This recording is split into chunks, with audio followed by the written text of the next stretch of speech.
முத்து மீனாவை காணோன்னு சொல்லிட்டு வீட்டில் எல்லா இடத்துலையுமே தேடிட்டு இருக்காரு. அப்போ அண்ணாமலை கேட்குறாரு, என்னப்பா இன்னும் மீனா வரவே இல்லையா அப்படின்னு சொல்லிட்டு. இல்லைப்பா எங்கேயுமே காணோம் அப்படின்னு சொல்லிட்டு இருக்காரு. அதுக்குள்ளே விஜயா சொல்கிறாங்க, ஆமாம் இவன் கூட வாழறது எதுக்காகன்னு சொல்லிட்டு அவள் ஓடிட்டுருப்பா, அவள் எங்கே இருப்பா, பாவம் அவள் எங்கேயாவது போட்டோம் அப்படின்னு சொல்கிறாங்க. அதை கேட்டோடனே அண்ணாமலைக்கு பயங்கரமாக கோவம் வருது.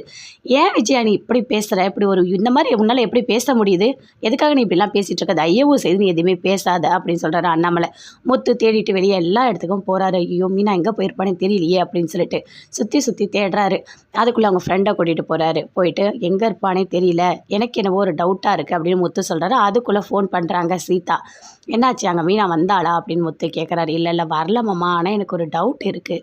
கடைசியாக நீங்கள் அந்த சிட்டியை தான் அடிச்சிங்க, அவன் தான் ஏதாவது அக்காவை கடத்தி வச்சுருப்பானோன்னு எனக்கு ஒரு சந்தேகமாக இருக்குது அப்படின்னு சொல்கிறாங்க. அப்படியா சரி நான் பார்த்துக்கிறேன் அப்படின்னு சொல்லிட்டு ஃபோனை கட் பண்ணுறாரு. அப்போ அவங்க ஃப்ரெண்டுக்கிட்ட சொல்கிறாரு, அப்போ அந்த சிட்டி தான் ஏதாவது மீனாவை பண்ணிட போகிறான், என் மேலே இருக்க கோவத்தில் அவளை ஏதாவது பண்ணிட போகிறான், சீக்கிரம் நம்ம போய் தேடணும் அப்படின்னு சொல்லிட்டு எல்லா இடத்துலையும் தேடுறாரு. ஆனால் எங்கேயுமே கிடைக்கல. அண்ணாமலை ஃபோன் பண்ணுறாரு. என்னப்பா முத்து கிடைச்சாங்களா மீனா அப்படின்னு சொல்லிட்டு. இல்லைப்பா எல்லா இடத்துலையும் தேடிட்டப்பா, கிடைக்கவே இல்லைப்பா, நான் தேடிட்டு வரேன்ப்பா அப்படின்னு சொல்லிட்டு முத்து ஃபோனை கட் பண்ணுறாரு. என்னடா பண்ணுறது எங்கேயுமே கிடைக்கலையே அப்படின்னு சொல்லிட்டு ரொம்ப ஃபீல் பண்ணிகிட்ருக்காரு முத்து. அங்கே சிட்டி இருக்காரு. அப்படியே வராரு சத்யா. என்ன உங்கள் அக்கா வந்துட்டாங்களா, இல்லையே இன்னும் வரலையே, என்ன இவ்வளோ நேரம் வரலன்னு சொல்கிற, என்ன கொஞ்சம் கூட பயமே இல்லாமல் இருக்க அப்படின்னு சொல்லிட்டு சிட்டி சொல்கிறாரு. இல்லை அதெல்லாம் ஒன்றும் இல்லை, அக்கா எங்கேயாவது போயிருக்கோம் வந்துடும் அப்படின்னு சொல்கிறாரு சத்யா.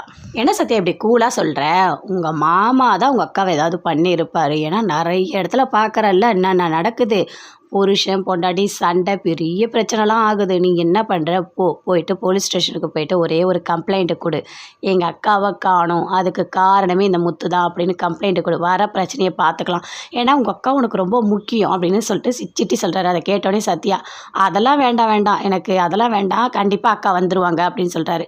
இல்லை சத்யா நான் அதுக்காக சொல்கிறேன், இவ்வளோ நேரம் ஆகுது அதனால தான் நான் சொல்கிறேன் அப்படின்னு சொல்கிறாரு. சரி நான் போயிட்டு ஒரு கம்ப்ளைண்ட் கொடுக்குறேன் அப்படின்னு சொல்லிட்டு சத்யா அங்கேருந்து போகிறாரு. சுற்றி தேடுறாரு, கிடைக்கவே இல்லை. நான் அவனை ஹெல்ப் பண்ணட்டுமா, நானும் வரட்டுமா அப்படின்னு சொல்லிட்டு ரவி சொல்கிறாரு முத்துக்கிட்ட. இல்லை வேண்டாம் நானே பார்த்துக்கிறேன் அப்படின்னு சொல்கிறாரு. அப்போ அண்ணாமலை ஃபோன் பண்ணி கேட்குறாரு, என்னப்பா ஆச்சு அப்படின்னு சொல்லிட்டு. இல்லை எங்கேயுமே கிடைக்கல அப்படின்னு சொல்கிறாரு. சரி நீ என்ன பண்ணுற, போயிட்டு ஒரு கம்ப்ளைண்ட் கொடுத்துரு அப்படின்னு அண்ணாமலை சொல்கிறாரு. அப்படியாப்பா, வேண்டாப்பா நான் தேடி பார்க்குறேன், இல்லை பரவாயில்லப்பா ரொம்ப நேரம் ஆயிடுச்சு, நீ போய் ஒரு கம்ப்ளைண்ட் கொடுப்போ அப்படின்னு சொல்கிறாரு. சரிப்பா நான் போய் ஒரு கம்ப்ளைண்ட் கொடுக்குறேன் அப்படின்னு சொல்லிட்டு முத்துவும் போலீஸ் ஸ்டேஷன் போகிறாரு. சத்யாவும் போலீஸ் ஸ்டேஷன் போகிறாரு. வீட்டில் இருக்காங்க விஜயா. அப்போ மனோஜ் சொல்கிறாரு, அம்மா எங்கேயாவது லெட்டர் எழுதி வச்சுட்டு போயிருக்காங்களான்னு பாருமா அப்படின்னு சொல்கிறாரு. டேய் அதெல்லாம் ஏண்டா பண்ண போகிறா அவ அப்படின்னு சொல்லிட்டு விஜயா சொல்கிறாங்க. இல்லைம்மா உனக்கு தெரியாது, என் சாவுக்கு காரணமே அத்தை தான் அப்படிலாம் சொல்லிட்டு எழுதி வச்சுட்டு போயிடுவாங்க, அதுக்கப்புறம் உன்னை போலீஸ் வந்து அரெஸ்ட் பண்ணிட்டு போயிடுவாங்க அப்படின்னு சொல்லிட்டு மனோஜ் சொல்கிறாரு. அதை கேட்டோடனே ரோகிணிக்கு பயங்கரமாக கோவம் வருது, விஜயாக்கும் கோவம் வருது. என்ன பேசிகிட்டு இருக்க, அவள் எங்கேயாவது போவா வருவா, அவங்க வீட்டுக்காரங்கிட்ட சண்டை போட்டு அவள் போனா, நீ எதுக்கு என்ன பேசிகிட்டு இருக்க, உனக்கு வேறு வேலையே இல்லை, நீ ரொம்ப கற்பனை பண்ணுற, போடா நான் போய் தூங்குறேன் அப்படின்னு சொல்லிட்டு விஜயா அங்கேருந்து போகிறாங்க. ரோகிணி சொல்கிறாங்க, நீ எதுக்காக இப்படிலாம் வந்து அத்தையை பயமுறுத்திட்டு இருக்க மனோஜ் அப்படின்னு சொல்லிட்டு. அதெல்லாம் இல்லை ரோகிணி, நான் சொல்கிறதெல்லாம் உண்மைதான், நிறைய இடத்துல இதெல்லாம் நடந்திருக்கு தெரியுமா, அதனால தான் சொன்னேன். மனோஜ் நீ பண்ணுறதெல்லாம் ரொம்ப தப்பாக இருக்குது அப்படின்னு சொல்லிட்டு ரோகிணி மனோஜை பயங்கரமாக திட்டிகிட்டு இருக்காங்க. விஜயா போகிறாங்க. ஐயோ அவள் அந்த மாதிரிலாம் ஏதாவது எழுதி வச்சுட்டு போயிருப்பாளா என்ன அப்படின்னு சொல்லிட்டு அப்படியே யோசிச்சுட்டே போகிறாங்க. அப்படிலாம் எதுவுமே நடக்கவே கூடாது அப்படின்னு சொல்லிட்டு. அண்ணாமலை நடந்துக்கிட்டே இருக்கார். என்னங்க ஆச்சு, வந்து சாப்பிடுங்க வாங்க படுங்க அப்படின்னு சொல்லிட்டு விஜயா சொல்கிறாங்க. இல்லை எனக்கு வேண்டாம் மீனா இன்னும் கிடைக்கலனா விடுங்க அப்படின்னு விஜயா கோவமாக